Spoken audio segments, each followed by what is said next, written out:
Hi everyone, my name is Alamin Ahmed. I'm a child trained journalist at Mtoto News. I'm the current Cabinet Secretary of Child Participation in Kenya. I'm also the Deputy Governor of Nairobi Children Assembly. And I'm also a game developer and an author and a writer. Yeah. Hello, my name is Upendo Nawire. I am from Mtoto News. I am a child trained journalist, a climate rights advocate, a child advocate. I am a game developer, and I am partnered with Child Space as a child peer counselor.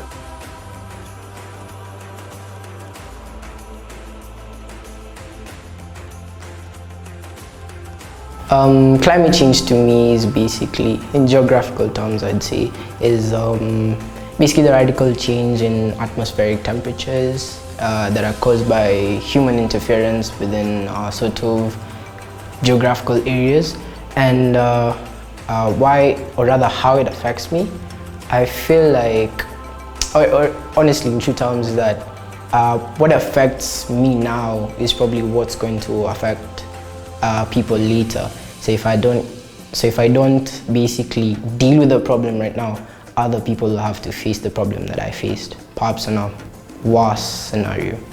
Climate change means the changes that happen to our world in a way that due to various actions that humans take, such as deforestation, which will lead to overheating of the planet due to lack of rain.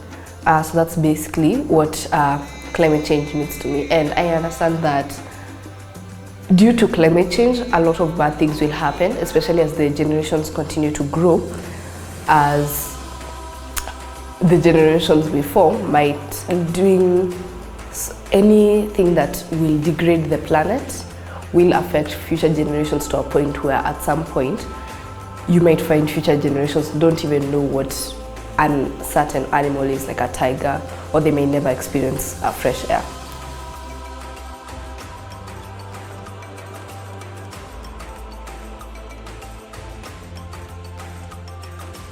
Young people should be in discussions for climate change, especially in the ACS One, as we are the future generation. We are the ones who are going to live in the planet as it's going to be. So we are the ones who should know what we need so that we can thrive in our environment. Just like I said before, basically, I feel like the children are the future, past, and the present.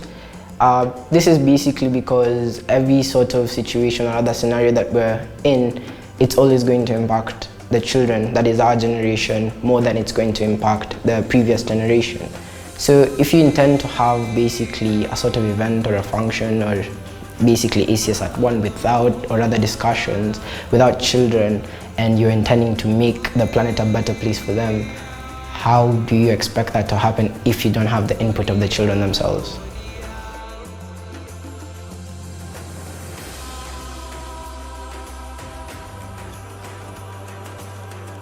So to the world leaders, I feel like if you got, or rather you've been voted in seat, and your people, the people of your nation are expecting you to help better their lives, then the least that you can do is at least, well, keep up to your word. I mean, I hate having to see people, especially in my country, I hate having to be hindered in terms of education just because of floods or because of high temperatures. So I feel like if you've been voted into seat, that means the people of your nation trust you. So the least you could do is do everything not to break the trust of your people. World leaders should know that climate change as a whole, in my community, it can affect us in ways such as a flood may appear in a season such as a dry season. A flood may appear. You can find several deaths, cars are being carried away, schools cannot be opened, or even just as the world itself, deserts are sprouting up out of nowhere in areas that could have been full of forestation. Hence, lack of food, more deaths. It's truly just something that world leaders should know, that climate change is real and every action that they take in their countries will affect anywhere else in the world.